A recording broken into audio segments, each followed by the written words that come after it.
pemain itu punya agen, pemain itu punya sponsorship, pemain itu punya manajer, punya pelatih, punya keluarga. Jadi pengambilan keputusan dia pada saat dia cedera tuh kompleks sekali. Ya, banyak pemain yang memaksakan dia saya harus main dok, ini final, saya harus main. Kalau saya nggak main, tim saya mentalnya, moralnya jatuh. Saya harus main. Di sisi itu, saya sebagai dokter tim misalkan ya, saya akan maksa, ya main nggak apa-apa. Kamu main aja dulu, nanti selesainya baru kita obatin. Tapi di sisi lain pemain juga harus mikir, kalau kamu main sekarang, kamu cedera, kamu akan lebih panjang nanti recovery-nya.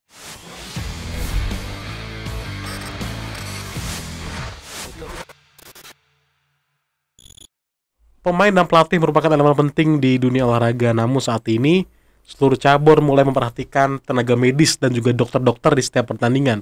Depan saya sudah ada nih dokter spesialis olahraga ya. Iya dok ya? Ya, Bisa bilang betul. seperti itu ya. Dokter Tovan Favian. Halo dokter, apa kabar? Halo Mas Dwi, apa kabar? Baik, Alhamdulillah baik dok. siap. Tadi seperti yang tadi di opening saya bilang mulai memperhatikan olahraga. Sekarang kalau dokter sendiri apa saja dok kesibukannya? Dari Ya. sisi pasiennya, pasien umum dan pasien olahraga. Oke, terima kasih Mas Dwi. Jadi saya dokter spesialis olahraga Mas Dwi. Mungkin masih awam ya buat masyarakat Indonesia, bahkan di kalangan kita dokter sendiri itu masih nggak tahu sebenarnya dokter spesialis olahraga tuh kerjanya ngapain gitu. Jumlah kita masih sangat sedikit di Indonesia.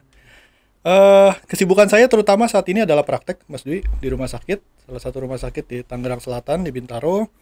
Selain itu saya juga aktif di Liga, khususnya di Liga 1 sebagai medical officer. Dan rencananya insya Allah di Liga 2 nanti juga akan bantu-bantu di sana. Di 8 besar ya? Yes, 8 Wah, itu besar yang hingga ditunggu sama seluruh selesai. publik Indonesia tuh. Lebih seru mana ya Liga 1 Liga 2 ya? Liga 2 ya sekarang 8 besar. Tadi dokter juga bilang ada medical officer ya dok ya. Ya. Ini bagi teman-teman pecinta sepak bola masih asing nih. Ya. Medical officer itu apa sih dok tugasnya dok? Oke, jadi kalau kita bicara sebuah pertandingan ya, sebuah pertandingan itu ada event organizer-nya, lalu ada tuan rumah, lalu ada tim yang bertanding di dalamnya. Sebenarnya medical officer itu berada di sebuah event organizer, atau kalau saat ini ya di tuan rumah begitu. Berbeda dengan dokter tim yang tugasnya adalah menjaga kesehatan pada sebuah tim. Sebenarnya medical officer adalah tugasnya bertanggung jawab pada sebuah pertandingan, menjaga sistem kesehatan selama pertandingan itu berjalan, ya menjamin ambulansnya ada, menjamin ambulansnya lengkap, menjamin kru-kru yang beradanya di dalamnya lengkap, dan juga menjamin apabila nanti terjadi suatu kegawat daruratan di lapangan. Jadi juga ya kita bangun kerjasama dengan rumah sakit di sekitar, kita bangun jalur yang aman, yang nyaman, supaya di pertandingan nanti, Mas Dwi, apabila terjadi sebuah kejadian yang kita tidak inginkan, kita sudah bisa handle. Gitu sih. Termasuk juga prokes di stadion juga dokter Tovan atau bagaimana dok? Oke, kalau untuk prokes sendiri sebenarnya ada Satgas Covid ya dari PT Liga sendiri yang bantu di dalamnya. Kita sebagai medical officer sifatnya kerjasama. Jadi juga ikut bantu sebenarnya, bantu mereka mengawasi juga apabila nanti di dalamnya ada sebuah hal-hal yang tidak menyangkut prokes lah seperti itu. Dok kalau di olahraga terutama di sepak bola yang mungkin saya tahu medical officer mulai jadi full time di sebuah pertandingan mungkin baru-baru ini dok ya, baru mungkin saya kurang hafal namun baru yang pasti baru-baru ini gitu. Dokter sebagai tenaga medis bagaimana dok melihat medis nih sekarang benar-benar dipercaya dok sama seluruh elemen termasuk dari federasi dok, bagaimana melihatnya dok? Oke, sebenarnya kebutuhan dokter sendiri di olahraga sepak bola seharusnya sudah sejak lama ya, namun di Liga Indonesia sendiri baru beberapa tahun terakhir menjadi sebuah kewajiban. Dan juga menjadi sebuah kewajiban juga bagi di pertandingan itu memiliki medical officer yang memang jelas orangnya. Jadi nggak ngawang-ngawang. Kalau dulu kan yang penting pertandingan jalan, ya sistem kesehatannya bodo amat, kita nggak bisa gitu. Kalau kita lihat sendiri berapa pertandingan terakhir kan di Liga sendiri banyak kejadian yang dimana benturan kepala, benturan leher, atau di luar serangan jantung misalkan. Kalau medical officer yang nggak ready, nggak on time, atau nggak siap menjalankan pertandingan itu ya bisa fatal kejadiannya seperti itu. Saya melihatnya menjadi sebuah kewajiban ke depannya, dan saya harap juga sebenarnya nggak cuma di sepak bola nih Mas Dwi. Kalau bisa sih di olahraga lain di Indonesia juga diberikan medical officer dengan petugasan yang jelas juga. Dan termasuk di baju yang sudah dokter pakai ini dok ya. Timnas? Tapi sebelahnya ada basket nih. Jadi dokter juga di cabur apanya nih dok? Bola, basket? Belakangan sih macam-macam ya Mas Dwi ya. Banyak kerjasama dengan berbagai cabur gitu. Kita juga bangun relasi dengan berbagai cabur karena kita tahu bahwa penanganan sistem medis di berbagai cabur di Indonesia itu masih seadanya. Mungkin beberapa cabur yang seperti bulu tangkis gitu ya, itu sudah sangat elit sekali penanganan medisnya. Tapi banyak lagi cabur-cabur lain yang tidak dilihat dari sisi medisnya. Kita coba bantu ke sana.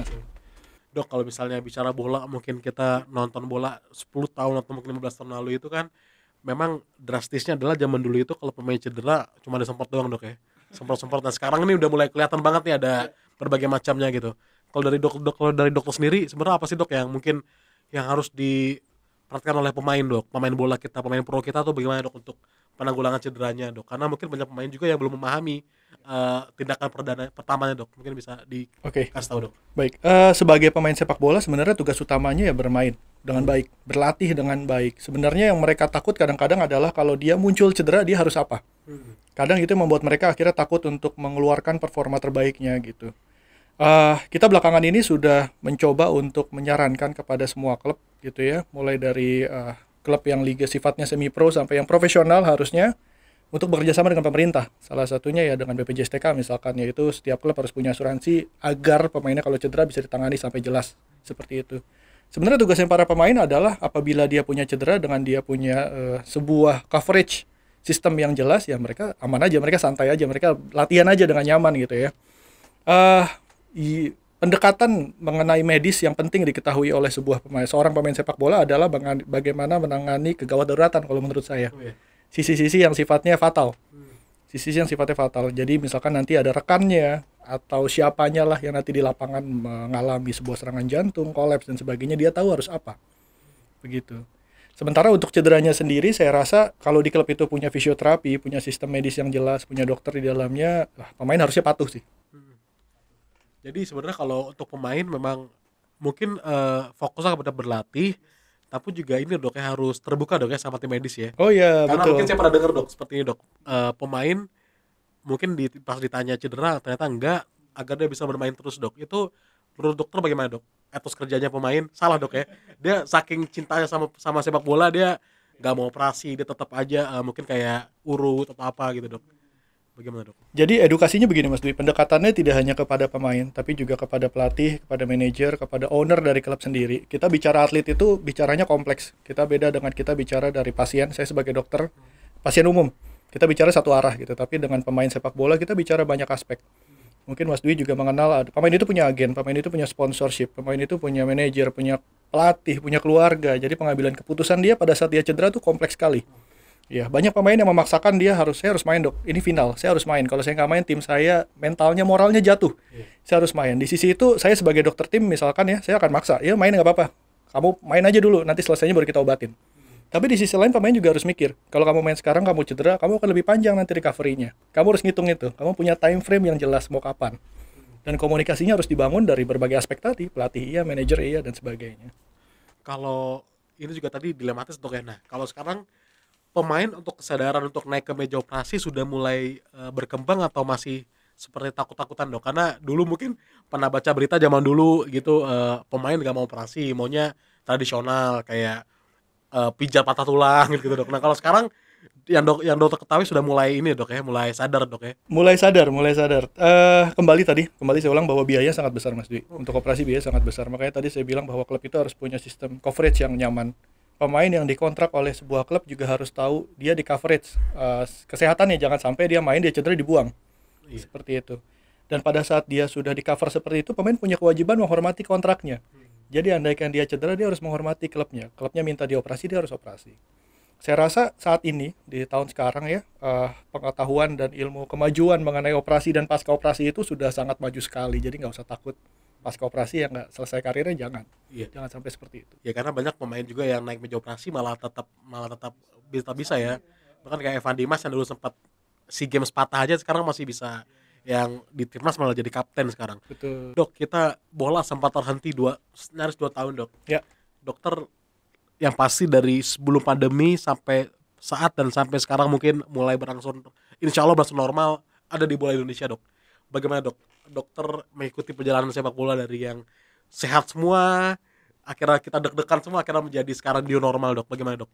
Oke. Melihatnya gitu. Saya ngerasa stadion jadi sangat sepi ya Mas Dwi. Dulu kalau saya menghandle pertandingan klub, saya melihat animo supporter itu menjadi semangat sendiri buat kita sebagai panitia saat itu gitu ya posisinya. Namun sekarang semua pertandingan menjadi sepi. Semua pertandingan isinya hanya pemain official gitu ya. Mirip-mirip fan football jatuhnya malah ya, bukan sebuah pertandingan yang profesional. Saya harap ke depannya Dengan perbaikan dari penanganan COVID sendiri, kita bisa masukkan kembali penonton ke lapangan, ke bangku penonton tentunya, dan jadi lebih seru lagi Iya. gitu ya. Karena dari sisi medis pun juga terbawa dok ya suasana ya Iya. dengan dia penonton. Dok, kemarin saat persiapan lah PSSI atau mungkin liga mempersiapkan kompetisi kan pasti kan dokter juga diajak dok ya untuk duduk bareng atau mungkin ngobrol-ngobrol. Bagaimana sih dok? Mungkin banyak di sini yang belum tahu keseriusan dan kehati-hatian tim medis dok dalam menghadapi liga dok. Bagaimana dok? Oke, pada saat Liga 1 kemarin baru dimulai, sebenarnya COVID itu sedang, bisa dibilang sedang tinggi-tingginya juga ya saat itu ya. Di sisi lain kita di pressure untuk liga ini mulai. Kalau kita nggak mulai terus mau sampai kapan? Sementara timnas kita butuh pemain. Seperti itu. Akhirnya saya rasa saya sangat menghargai tim dari LIB, dari PSSI, bagaimana mereka merancang liga ini dengan sangat baik, khususnya dari sistem prokesnya. Bagaimana sebuah pertandingan itu dijalankan dengan sangat ketat, Mas Dwi.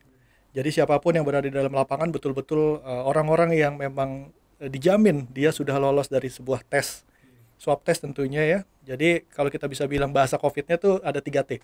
Testing, tracing, treatment. Jadi di tesnya jelas, kalau ada yang positif di tracing, dicari siapa yang positif lagi, dan bila memang sakit ya di treatment dengan baik. Kalau sekarang ditambah lagi nih 2V nih, 2 kali vaksin. Jadi saya rasa itu menjadi suatu hal yang sangat baik sekali. Apakah yang ditakuti oleh tim medis kan sempat nih dok ya, sempat kayak kita takut lah bahwa waduh ntar kalau supporter pada datang gimana, waduh ntar kalau ada klaster bagaimana, dan itu alhamdulillah hingga detik ini belum tidak terjadi dok ya. Bagaimana dok, dokter sebagai melihatnya sebagai tim medis, Oke. itu ternyata berjalan normal lancar gitu sampai ke putaran kedua. Oke, challenge-nya adalah ke depannya kalau nanti supporter kembali ke stadion, Mas Dwi. Challenge-nya seperti Karena mau ada uji coba ya. betul, model uji coba. Kita nggak tahu, mungkin untuk menjaga semuanya pakai masker tentunya akan sangat tantangan tuh, karena menjaga pakai masker. Bangku cadangan aja udah sulit, kadang-kadang mereka bandel diturun-turunin gitu ya. Pelatih juga suka dibongkar. Nah gitu, apalagi penonton yang jumlahnya ribuan seperti itu. Jadi saya rasa liga harus studi kasus dengan beberapa liga tetangga kita yang sudah memasukkan penonton, seperti apa sistem mereka. Apakah hanya orang-orang yang divaksin saja atau mereka harus bawa surat swab misalkan untuk bisa masuk ke dalam lapangan seperti itu. Jadi saya pikir studi kasus dari negara tetangga kita menjadi sebuah contoh yang baik. Bukan mustahil untuk pakai penonton, namun juga diperhatikan dok ya untuk lebih detailnya dok ya. Betul. Kalau misal dari pemain dok, apakah kemarin setahun kita pandemi stop mempengaruhi dok ke jumlah pemain yang cedera dok? Itu ngaruh nggak sih dok? Oh ya, betul betul banget Mas Dwi. Jadi selama kita stop liga, di Liga Indonesia ini sayangnya tidak ada, hampir mayoritas tim tidak melakukan latihan ya. Iya. Entah dengan masalah apapun lah dari mereka, dengan ketidakjelasan kontrak pasca liga itu diberhentikan gitu ya. Akhirnya banyak pemain yang tidak latihan dengan baik. Kembali ke liga, infonya mendadak. Saya lupa berapa minggu sebelum diketok palu liga itu dimulai, akhirnya tim itu kalang kabut. Dengan kalang kabut, intensitas latihan jadi yang seharusnya pelan-pelan naiknya tiba-tiba twing gitu ya. Cedera gila-gilaan keluarnya. Dan itu menjadi sebuah risiko sendiri. Pemain juga mengeluhkan adalah rendahnya intensitas pertandingan. Pertandingan baru menit kesekian sudah mulai kram-kram. Oke, pertandingan yang biasanya seru, kenceng, ini jadi pelan. Karena mereka juga nggak bisa dapetin sebuah kebugaran yang pas untuk pertandingan. Karena itu tantangannya di awal liga. Saya rasa saat ini posisinya liga sudah berjalan beberapa series. Pertandingan sudah mulai kembali nih ke tingkatan yang seharusnya. Gitu. Namun juga dengan korban-korban ya beberapa rekan-rekan mereka yang akhirnya cedera di awal musim tadi. Iya.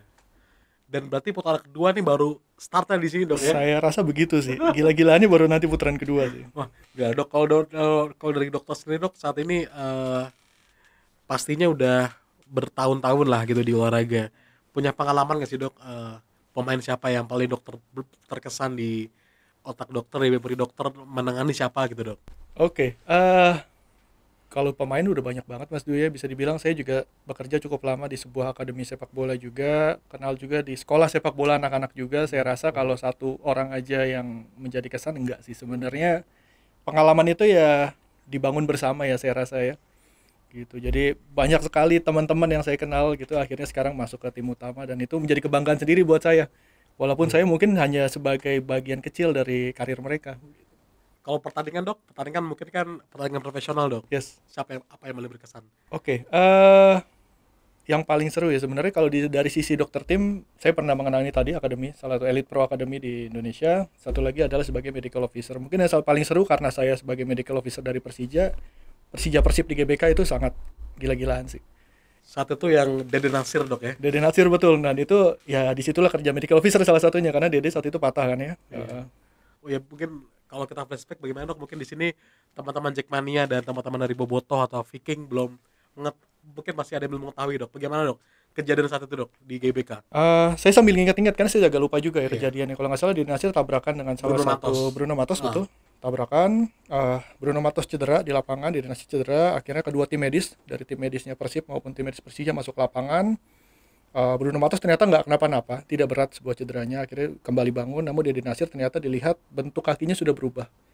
Jadi tungkai bawahnya, tulang keringnya tuh bengkok gitu ya, kayak deformitas kita bilangnya, perubahan bentuk.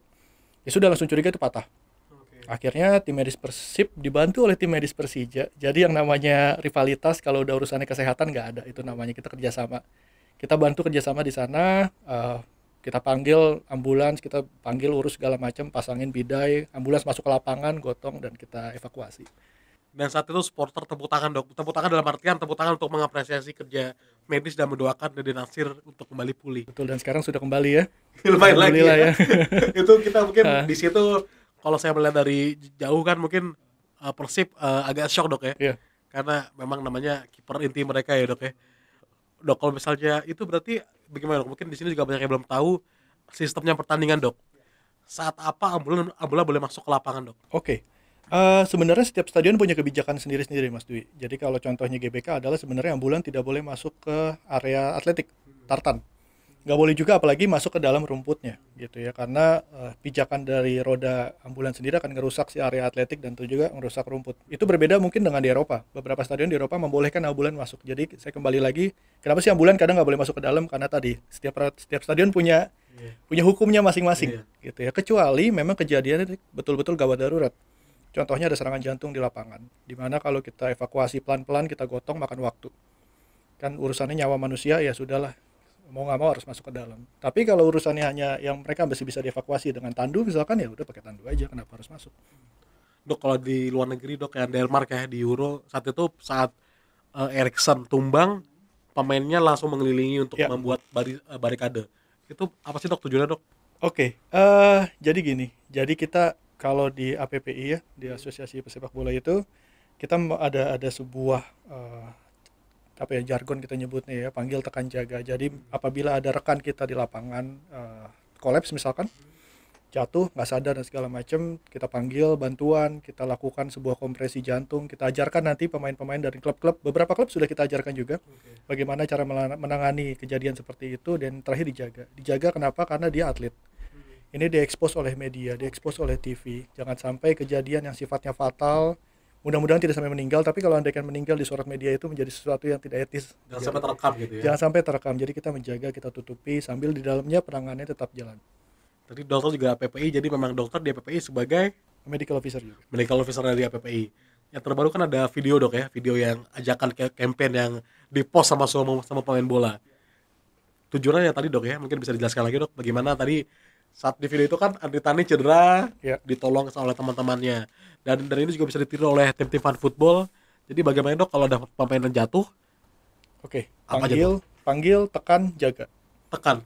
Jadi Tekan apa melakukan ini, Dok? tekan kompresi pada Oh, jantung. Betul. Caranya memang cukup teknis. Jadi tidak asal tekan. Mungkin kalau teman-teman ingin belajar lebih lanjut, bisa boleh cek di YouTube, bisa juga mengikuti beberapa pelatihan yang dilakukan. Biasanya tim-tim ambulans itu melakukan pelatihan bagaimana cara kompresi jantung gitu ya. Penggunaannya tidak hanya di lapangan sebenarnya Mas Dwi. Anggota keluarga kita misalkan ada yang serangan jantung atau apa, kita bisa melakukan itu juga. Di rumah sakit pun andaikan ada pasien yang mengalami serangan jantung, itu pun yang kita lakukan sebenarnya. Gitu. Jadi ini sebuah ilmu yang sangat berguna untuk kehidupan kita. Dok, mungkin saya juga penasaran dok, mungkin masih banyak yang pastinya di sini juga banyak yang nanya teman-teman. Pemain bola itu kan fit dok ya, olahraga. Tapi kok bisa ada resiko jantung dok ya, itu bagaimana dok? Mungkin di sini banyak yang lalai dok. Banyak yang di sini mungkin terutama teman-teman kita lah, mungkin yang fan football atau apa, karena gue udah bugar, main bola aja gue terus-terusan, tiap hari gak ada stopnya gitu. Apa sih dok faktor-faktor yang bisa mempengaruhi jantung dok? Oke, sebenarnya serangan jantung di sepak bola itu angkanya cukup tinggi. Namun beberapa tahun terakhir FIFA itu mensyaratkan setiap pemain yang didaftarkan di liga profesional itu untuk melakukan tes jantung terlebih dahulu sebelum bisa didaftarkan di liga. Begitu. Harusnya sih tidak ada lagi tuh serangan-serangan jantung di lapangan. Harusnya. Namun namanya penyakitnya ada beberapa penyakit jantung yang memang tidak terrecord. Itu yang pertama. Atau yang kedua, pasca orang pernah terkena COVID, biasanya ada kerusakan jantung. Itu juga mungkin tidak terrecord. Saya rasa kasusnya misalkan seperti Eriksen saat itu. Eriksen pemain profesional, main di liga top Eropa, main di tim nasional yang juga top levelnya elit. Saya rasa nggak mungkin dia nggak cek jantung dulu. Pasti cek jantung gitu, seperti itu. Tapi kita nggak tahu masalah apa di dalamnya. Kalau yang di fun football ini yang jadi masalah. Karena fun football biasanya mainnya asal main yang pertama. Yang kedua nggak bugar-bugar amat walaupun dia bilang bugar ya. Abis itu sambil ngerokok. Sambil ngerokok gitu ya. Lari ke samping makan mie instan dulu. Iya. Ya gitu ya. Jadi nggak karu-karuan. Nah biasanya yang di fun football ini sangat berisiko. Kalau yang fun football, kenapa sih sepak bola berisiko? Karena intensitasnya nggak jelas. Beda dengan lari, beda dengan jogging yang kita bisa atur lari kita. Sepak bola nggak. Kita lagi santai tiba-tiba dikasih bola. Terupas ya mau nggak mau kita speed. Di situ yang awalnya kita nggak kuat lari mau ngejar nih maksain dia akhirnya kolaps. Kalau kita main di olahraga yang sifatnya seperti itu yang intensitasnya nggak jelas, sepak bola, futsal, basket, badminton gitu ya, baiknya kita medical check up dulu, pastikan jantung kita aman. Oh iya. Jadi kita kuat main bola lari bukan berarti kita kuat dalam artian fisik semuanya dok ya. Betul, harusnya rutin memang kita lakuin itu. Ya karena banyak juga dok ya omongan-omongan mungkin kenapa sih main bola masih bisa kena jantung gitu dok. Ya. Tadi fun football dok sudah mulai dimulai lagi dok, sudah mulai bergeliat lagi di mana-mana nih, bahkan stadion yang Liga 1 aja dipakai buat fun football juga. Iya. Bagaimana dok melihat dari teman-teman kita bergembira kembali adanya sepak bola, Dr. Tovan melihat bagaimana sih dok melihat masyarakat Indonesia kembali berolahraga dok, nggak hanya bola namun juga sepeda, lari, golf, bahkan sekarang tenis juga main, bulu tangkis main, bagaimana dok?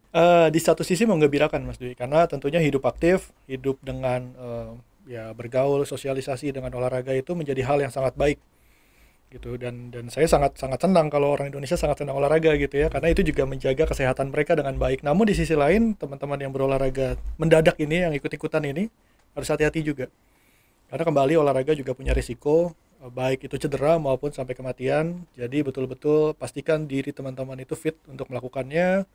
Kalau mau medical check up jangan ragu untuk medical check up, pastikan juga jantungnya aman, pastikan tidak ada penyakit lain. Kalau punya darah tinggi ya sambil minum obat, diatur dengan baik, konsultasi dengan dokter olahraga misalkan, supaya teman-teman juga bisa aktivitas, sosialisasi dengan baik juga. Kalau dari kebanyakan, kalau dari fun football, kalau misalnya pastikan ke dokter juga banyak dok ya? Iya. Anak fun football. Biasanya sekarang ini mengeluhnya apa sih dok? Mengeluh cedera apa dok?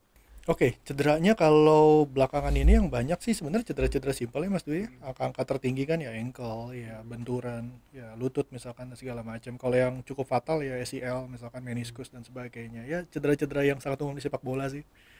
Jadi memang nggak jauh-jauh dari situ ya dok? Nggak jauh dari situ main bola ya.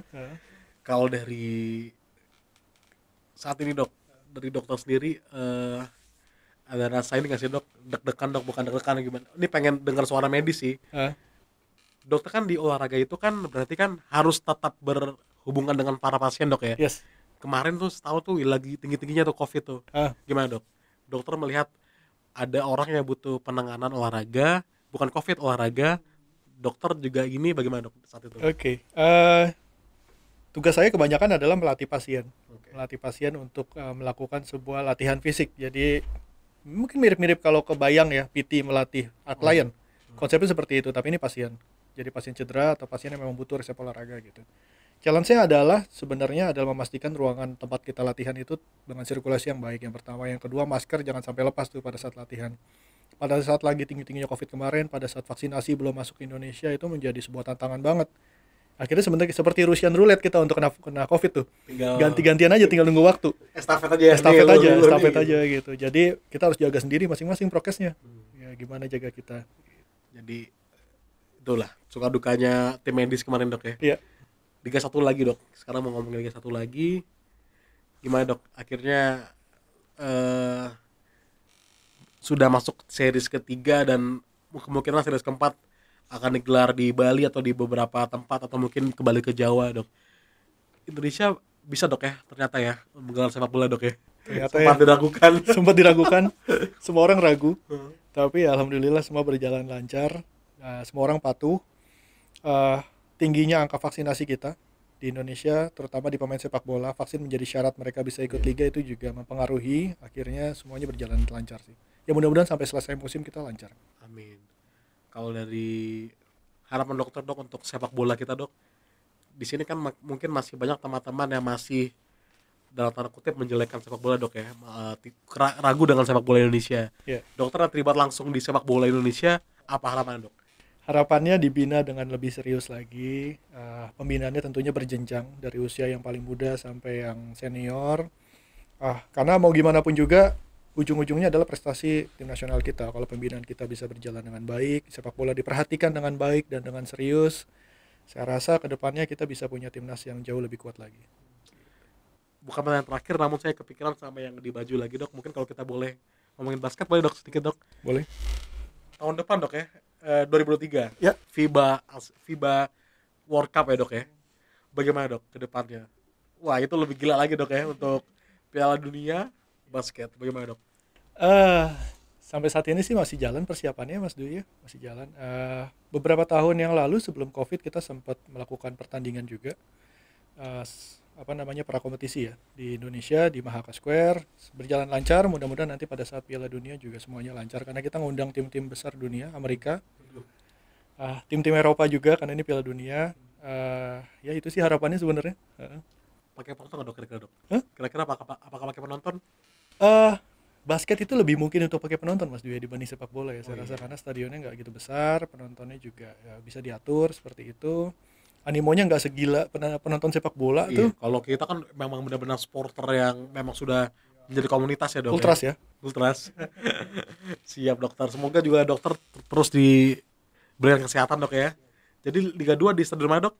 Liga 2 Wibawa Mukti sama satu lagi di mana, Cibinong ya. Dokter dijaga di 2 itu. Saya jaga di Cikarang. Wibawa Hanya di Mukti. Cikarang. Siap. Dok terakhir dok, mungkin bagi teman-teman di sini yang ingin menemui dokter, berobat ke dokter, syaratnya bukan syarat ya, harus ngapain aja nih untuk ke dokter? Oke. Rumah sakit mana, nggak apa-apa disebut aja rumah sakit mana dan Eh, bagaimana?